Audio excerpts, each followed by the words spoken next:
नमस्कार। इलेक्शन कैसे जीते जाते हैं, ये वही अच्छे से समझ सकता है जो 24 घंटे राजनीति करता है। जो पैदल चलेगा, विदेश यात्रा पे अपने आप जाएगा घूमने, अपने परिवार में ज़्यादा ध्यान देगा, वो राजनीति के बहुत लायक नहीं है। अच्छा आदमी हो सकता है लेकिन बहुत लायक नहीं है। हरियाणा में जो रिजल्ट आए हैं वो किस तरह से लाए गए, अब ये पूरे देश को धीरे धीरे समझ में आ रहा है कि एक पार्टी अगर 12 बजे तक लीड कर रही है, उसके बाद 99% वाली 99% बैटरी चार्ज वाली ईवीएम खुलना शुरू हुई और दूसरी पार्टी पीछे हो गई। हमारा मकसद यहाँ पे आपको ये बताना है कि महाराष्ट्र में इलेक्शन कैसे जीता जाना है, इसकी तैयारी 6 महीने पहले से कर ली गई थी। सबसे पहली चीज क्या थी कि इलेक्शन को पोस्टपोन करो। इलेक्शन पोस्टपोन अगर साथ साथ होते तो हरियाणा और महाराष्ट्र एक साथ संभालना थोड़ा मुश्किल होता, और साथ में झारखंड, जम्मू कश्मीर तो पता ही था कि रिजल्ट क्या होने वाले हैं। कैसे पता था कि जम्मू में भाजपा को बहुमत मिलेगा और कश्मीर में एनसी और दूसरी दीगर पार्टियों को मिलेगा। और वहां पर भी भाजपा ने क्या तैयारी की थी कि 5 एल्डरमैन टाइप एमएलए वहां पर नॉमिनेटेड एमएलए बैठा दिए हैं। तो वो पांचों तो कौन बैठाएगा? Lieutenant governor. और किसके बैठाएगा? भाजपा के। तो अगर इनकी 48 सीट नहीं आती तो भाजपा गवर्नमेंट वहां भी बना लेती। तो उसकी तैयारी पहले से थी। हरियाणा की तैयारी से आपको कुछ सबक लेने हैं, आपको मतलब वोटर को भी, और वहां क्योंकि 6 पार्टियां लड़ रही हैं चुनाव, तीन तीन एक एक तरफ हैं, उनको सबक लेने हैं। तो पहला काम क्या किया बीजेपी ने?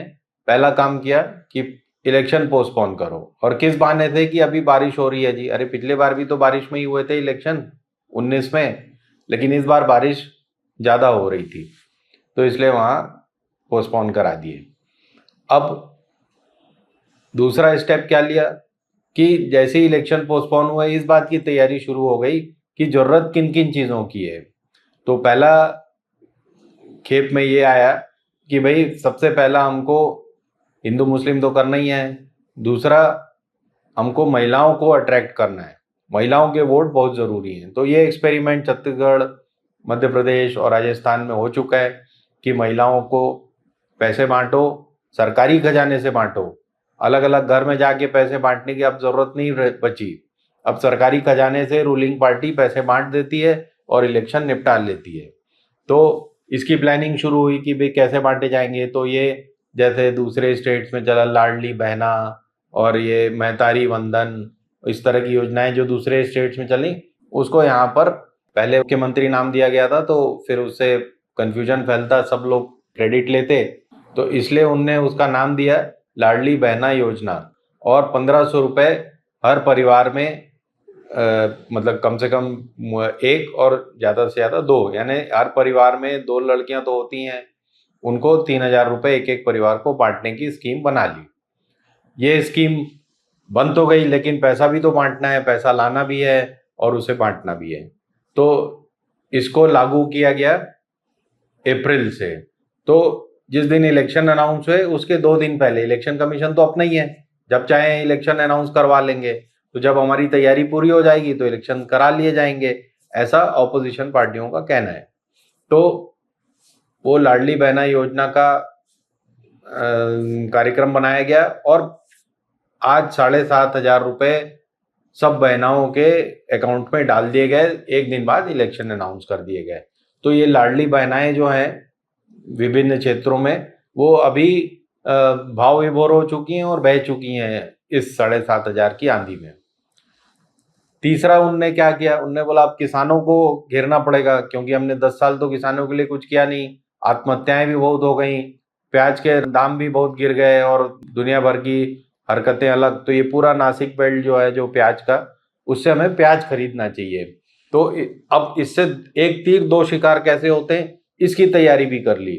फरवरी में दिल्ली में इलेक्शन है, तो इन्होंने क्या किया कि अब कह रहे हैं कि हम 2 रैक हमने प्याज के, यानी जो एक रैक होता है करीब 53 ट्रक के बराबर, तो इतने हमने, यानी करीब 200-250 टन एक बार में आप ला सकते हो। ऐसा करके 2-2.5 हजार टन प्याज नासिक से खरीदा और दिल्ली में कम कीमत पर बेचना है। तो आज दिल्ली में प्याज की कीमत 70 से लेके 95 रुपए के बीच में है, उसको हमको 35 रुपए में अवेलेबल कराना है। पहले तो हल्ला मचा दिया कि दिल्ली में 35 रुपए में प्याज अवेलेबल होगा, और इधर आपने जो नासिक का जो किसान था और आसपास के पूरे एरिया का जो किसान था, उसको आपने 35 रुपए के हिसाब से खरीदना शुरू कर लिया प्याज। तो वो प्याज की सोर्सिंग, तो किसान खुश इधर, उधर दिल्ली का जो वोटर है वो खुश कि भाई हमें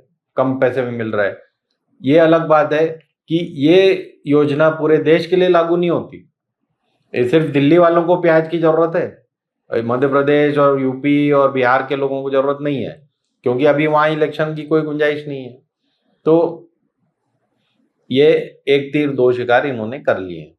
तो अब ऐसा दावा हर कोई कर रहा है कि वहां पे भी भाजपा और ये जो महायुति पार्टी है, जो 3 दलों की पार्टी है अजीत पवार मिलाकर, तो उनकी सरकार आ जाएगी। अब अजीत पवार जो पहले डामाडोल हो रहे थे, हिलडुल रहे थे और शरद पवार थे माफी वाफी मांगने का परिक्रमा कर रहे थे, वो अब हरियाणा के रिजल्ट के बाद और ये सब तैयारी देखने के बाद वो फिर अपने उसमें जुट गए हैं। वहां पर भी ये तय है कि बीजेपी 100-125 सीटों पे लड़ेगी और बाकी दोनों जूनियर पार्टनर होंगे। शिंदे को मुख्यमंत्री बनाया जाना अभी तय नहीं है। ये भी अभी तय नहीं है कि देवेंद्र फडणवीस मुख्यमंत्री होंगे। तो हो सकता है कि ये किसी तरह का राजनीतिक कबूतर फिर से निकालें अपने झोले में से। मोहनलाल यादव बन गए मध्य प्रदेश में, और राजस्थान में एक बन गए, और यहाँ छत्तीसगढ़ में साय जी बन गए। इस तरह का कोई एक राजनीतिक कबूतर फिर से ये झोले में से निकाल सकते हैं। ये जादूगरी एक ही पार्टी को आती है, वो अभी सत्ता में है केंद्र में सत्ता के क्या क्या लाभ हैं ये उठाना जानती है।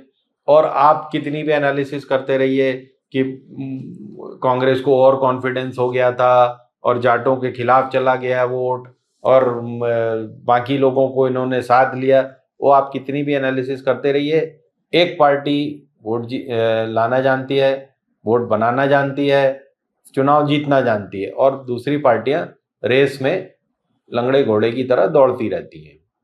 तो देखते हैं महाराष्ट्र में क्या होता है। धन्यवाद। हिंदुस्तान जिंदाबाद।